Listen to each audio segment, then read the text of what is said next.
Today we did kind of a deep dive on polarity. A couple of guys having some questions. My wife gets crazy angry and dealing with emotions and this masculine disarming rituals. And so I just want to jump on here real quick and touch base. Polarity is a complex thing. I actually worked with a couple who had been dealing with some marriage stuff and for about 11 years. And nobody really had ever introduced the idea of polarity and how that impacts communication and the different ways that masculine and feminine communicate. So a couple of distinctions I want to share with you. Number one, notice that I say a lot masculine and feminine. I don't say men, women. Because human beings are actually a little more complex. We're not quite so binary as men do blah, blah, blah, women do blah, blah, blah. The truth is we all have access to masculine and feminine polarity inside us at different ratios, different times, different places, different seasons of our lives, even different contexts. You have a man who was raised by women, a mom and 3, 4 sisters. He's going to have a very different background than a woman who was raised by a distant and domineering father who doesn't show physical affection. Right? The way that daughter has to get love and affection and connection with her dad, typically, she's got to run more masculine. She's got to be more taciturn, more direct, more unequivocal, all those big fun words. But she's got to be more in this place, where the young man growing up with all that feminine, if he's too loud, if he's too much of this or that, there's the opportunities for manipulation and scarcity and control and emasculation and things like that. So now those two people date each other and they go, wow, your energy is so great. And you're so, he's like, wow, you're so solid and you're so direct. And she's like, wow, you're so nurturing and loving. And that can work, provided that he is actually feminine in his core and she is masculine in her core, versus they're both wearing masks and they grew up a certain way and they're projecting behaviors because to get the love I craved, I had to be masculine, she says. And to get the love I crave, I had to be feminine, he says. And they go to each other and they're both opposite polarities in their core. He's actually masculine, but he learned to be feminine, and she's feminine, she learned to be masculine. That's going to be a recipe for pain. That is not going to be a sustainable relationship absent. Hey, Jason, thanks for joining me. But that's not going to be a sustainable relationship absent like a lot of work and really good communication, really digging into what's going on and realizing your behavior is not who you are. It's just opportunities to communicate, opportunities to connect. So that's really the baseline I use whenever I'm doing strategic stuff with families, with couples, even with individuals. Whose love did you have? Whose love did you crave? Who did you be to get the love you craved? And is that your true nature? And of course, the blind cat wants to see what's going on. He just jumped up on the table. He's like, Dad, I hear you. And yeah, I'm a part-time mountain range. It's nice to be furniture sometimes. Just kind of hanging out. Cat butt. Thanks, kid. So masculine and feminine, there is a cultural construct to it, but there's also a polarity to it as well. So you could think of masculine as the hunter, right? I gotta go, I gotta get it, I gotta kill it, I gotta bring it back. And when you're hunting, you focus in, you delete all the unessentials. We gotta be quiet, we gotta be not a lot of words, we gotta focus on the task at hand. The gatherer, feminine, is going to be much more, we're going to go to the area to harvest, to collect, and we've got to have constant chatter and discussion, kind of scare all the small critters away so that we can go and harvest the berries at the right time. Because what's funny is, the critters know when food is at its most delicious. Hey, Jamie. The critters know when food is at its most delicious, and so they're going to go there, and the gatherers, they know when it's at its most delicious too, so we got to scare them off. So that constant talking and engagement is a great way to kind of scare the critters away.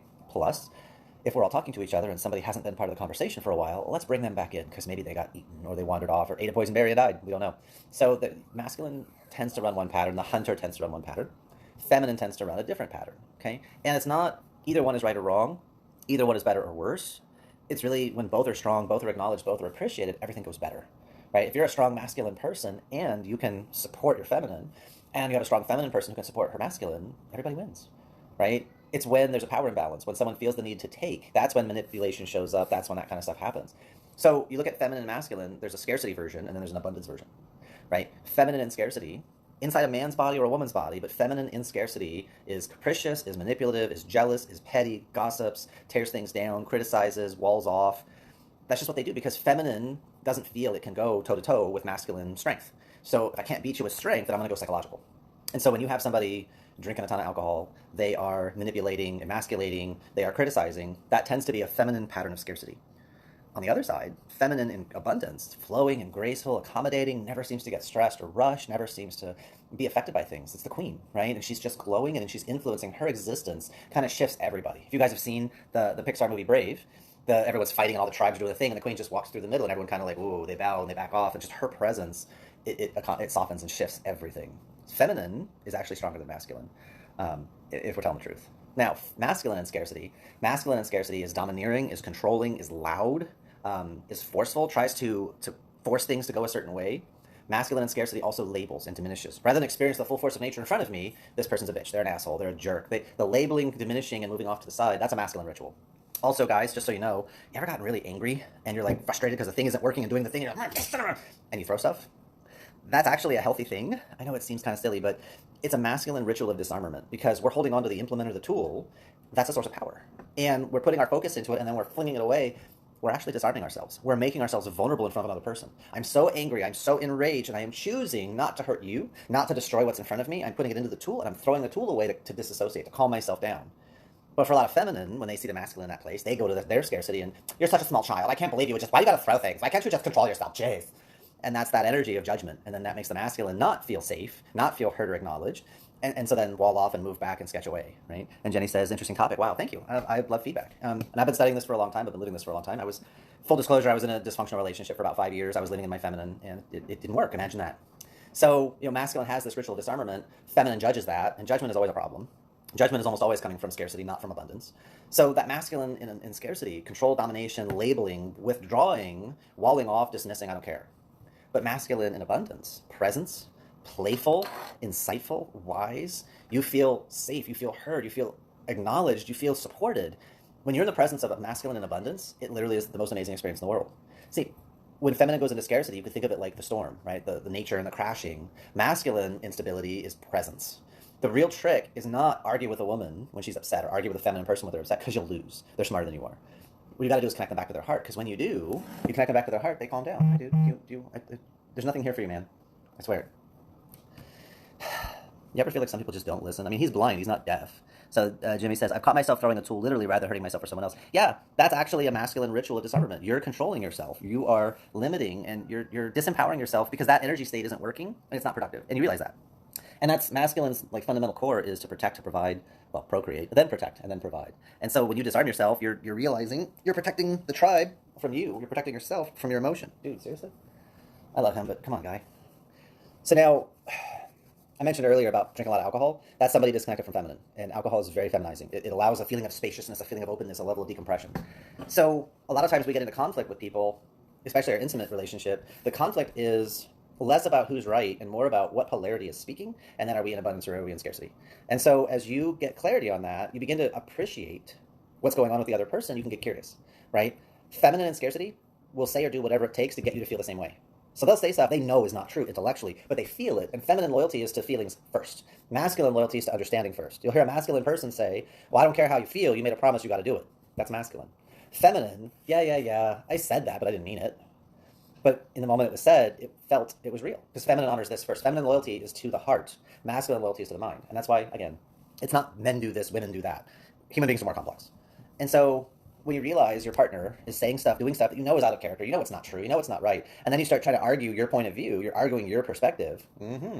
So there you go. See, you failed the test. You fell into the trap. For feminine, the biggest question is, am I safe? Do I feel safe? Because if the answer to that is no, literally nothing else matters. Right? And you can think of that biochemically. Female bodies produce people. So that's a big investment of time and energy. 9 months of being parasitically oppressed. It's a horrible way to say it, but kind of true. But they are biochemically impacted and hijacked for this growing life form, so they need that masculine protection and providence, like in an ideal situation.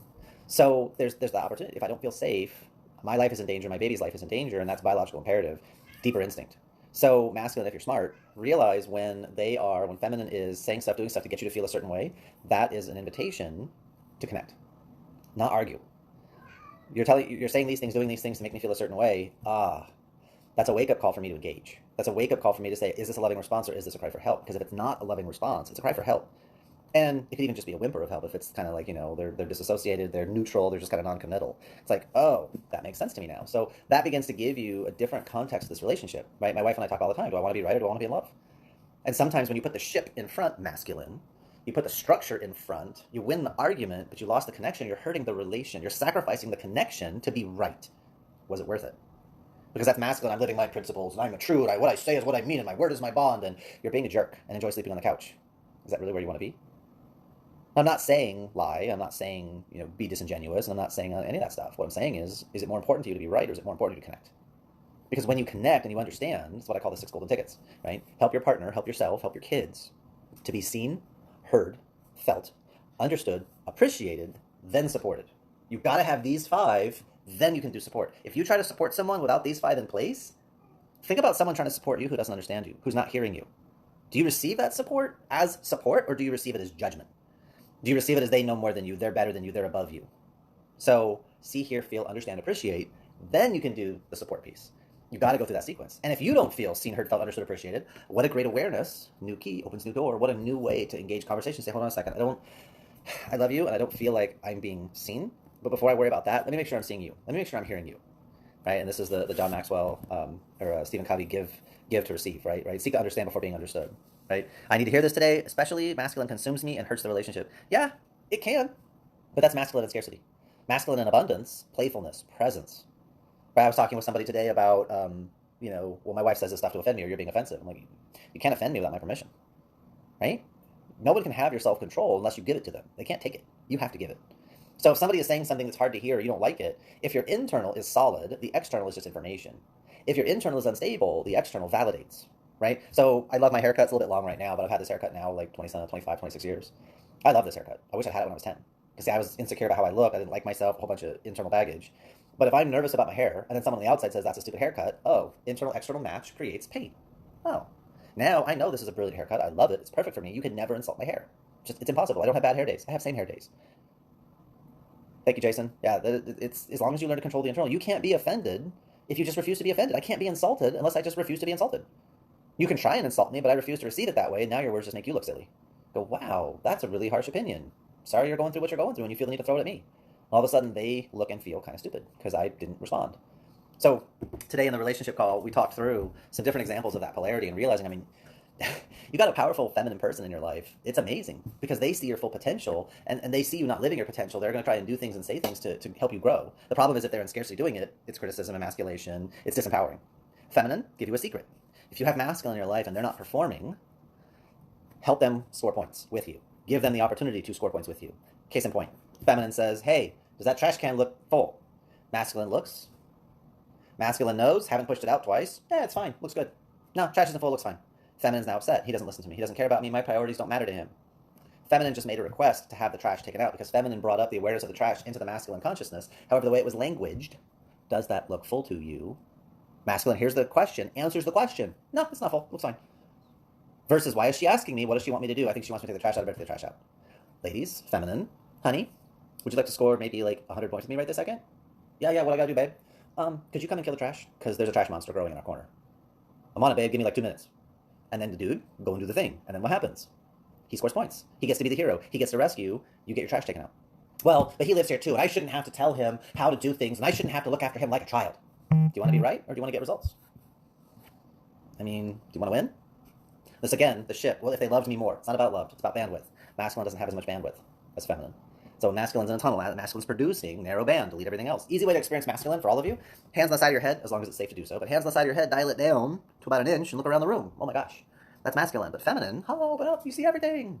So feminine notices everything all the time. Masculine is very pinpoint focused. Single point focused, diffuse awareness, to borrow Alison Armstrong's terms. Yes, ma'am? Okay, give me like 2 minutes and I'll be upstairs, okay? Okay, so I got 2 minutes and I gotta bounce. That is the feminine, my daughter, calling for the hero, for the king. Hey, daddy, come play. Okay, give me 2 minutes.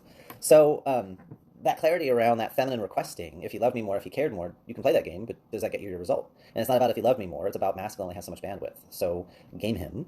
The more you help him win, the more powerful he becomes. All he wants to do is serve you and score points. You ask any man who's fully committed and really loves his wife or really involved in the situation, ask any masculine person, the biggest joy in their life is lighting up their feminine. And their biggest pain is when they don't. When they thought they were doing something cool to score points and they get their balls cut off versus they get praise. But it's not right. You didn't do it perfect. Because masculine, you do this too. If feminine does a job for you, doesn't do it the way you want, you lecture. If I have to rescue you because you overestimated yourself, I'm going to lecture you. See, we both play this game. You should know, blah, blah, blah. Feminine is not hairless man. Masculine is not hairy female. They are two unique polarities that need to be respected, appreciated, seen, heard, felt, understood, appreciated, then supported. When you appreciate your partner and your partner appreciates you, there's no room for judgment. All you're doing is building rapport with each other. This morning, I was talking with Autumn about something, and she tore into me for a second. And then I didn't say anything. I just was washing dishes and kind of nodding and going, And then she stopped. And she's like, you know what? We can't have these kinds of conversations before I've had food. Let's stop.